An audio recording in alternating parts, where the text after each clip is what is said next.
आपण फॅट ॲब्सॉर्प्शनच्या व्हिडिओमध्ये पाहिलं की लास्ट स्टेप होती इस्टरिफिकेशन आणि कायलोमायक्रॉन फॉर्मेशन. पण जर कायलोमायक्रॉन फॉर्मेशनच नाही झालं, इस्टरिफिकेशनच नाही झालं, तर कोणत्या टाईपचा डिसीज असू शकतो आज आपण या व्हिडिओमध्ये हे पाहणार आहोत. ओके, तर आहे अ बीटा लायपोप्रोटीन इमिया. तर आपण याचा डिग्रेड करूया. ओके, तर आपण हे पाहूया की याच्यामध्ये नक्की कोणती जीन ही अफेक्टेड असते. तर मोस्ट इम्पॉर्टंट जीन आहे ती म्हणजे MTP. MTP जीन म्हणजेच काय, तर मायक्रोसोमल ट्रायग्लिसराइड ट्रान्सफर प्रोटीन असतो आणि ही जीनमध्ये म्युटेशन झाल्यामुळे आपल्याला या टाईपचा डिसीज पाहायला मिळतो. तर आपण त्याच्या आधी पॅथोफिजिओलॉजी पाहूया. जर आपल्याकडे MTP नाही आहे तर काय होतं, फॉर्मेशन होत नाही आपल्या कायलोमायक्रॉनचं, VLDLचं आणि LDLचं. जर कायलोमायक्रॉन, VLDL, LDL जर तयारच नाही झाले तर मग आपलं काय होईल, इंटेस्टायनल ॲब्सॉर्प्शन होणार आहे का, नाही होणार. हिपॅटिक ट्रायग्लिसराइड ट्रान्सपोर्ट होणार आहे का, तर नाही होणार. कोलेस्ट्रॉल डिलिव्हरी होणार आहे का, नाही होणार. तर ॲब्सॉर्प्शनच होत नाही आहे. कारण जर आपल्याला फ्री फॅटी ॲसिडला जर एंटेरोसाइटमध्ये घ्यायचं असेल आणि घेतल्यानंतर जर त्याचं कायलोमायक्रॉन बनवायचं असेल तर त्याच्यासाठी आपल्याला इस्टरिफिकेशन होणं खूप गरजेचं आहे आणि ते होतच नाही आहे. कारण आपल्याकडे कोणता जीन अफेक्टेड आहे, MTTP, आणि त्या जीनमध्ये आहे म्युटेशन. मोस्टली हा डिसीज असतो ॲटोसोमल recessive. Absence of the functional MTP, defective assembly and secretion of अपोबीटा containing lipoprotein, आणि याचमुळे त्याचं नाव पडले अबीटा.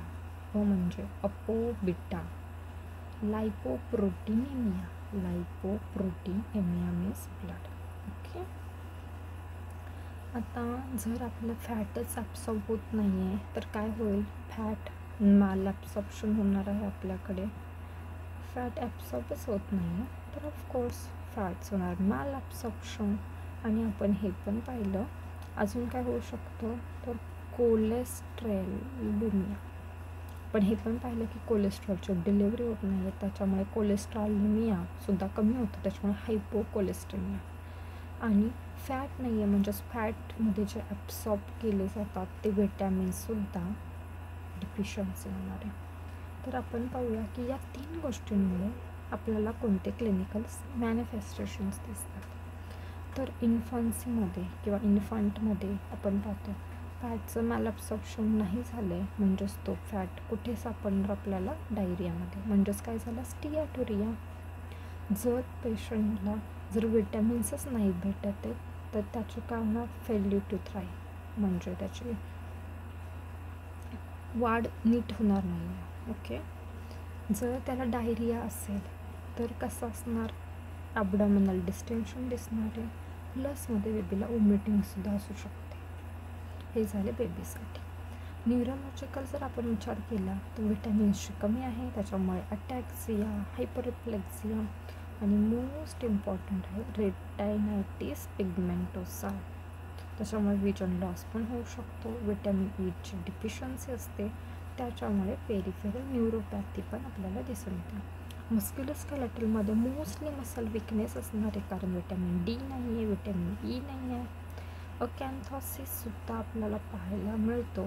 पेरिफेरल स्मेरोपॅथी. हे काही इम्पॉर्टंट पॉईंट्स आहेत. आता पुढे जाऊन आपण एक इम्पॉर्टंट पॉईंट बघणार आहोत आणि तो म्हणजे हा आहे की जर एखाद्यामध्ये आपल्याला जर हा डिसीज दिसला की हा याचं म्युटेशन वगैरे आहे तर त्याला आपण मोस्टली विटॅमिन ईचा हाय डोस हा विटॅमिन सप्लिमेंट देतो, कारण विटॅमिन ईची याच्यामध्ये खूप कमी असते.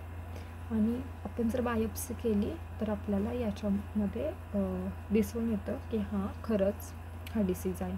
So 100% biopsy diagnostic post pandemic म्हणजे खाल्ल्यानंतर करतो आपण, तेव्हाच कुठे तर आपल्याला कळणार ना का फॅटचं ॲब्सॉर्प्शन होत नाही.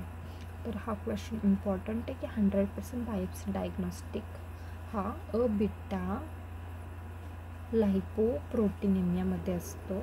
विटॅमिन E गरजेचं असतं कोणत्या जीनचं म्युटेशन असतं? MTTP जीनचं म्युटेशन असतं. लायपोप्रोटीन्स ॲब्सेन्स असतात.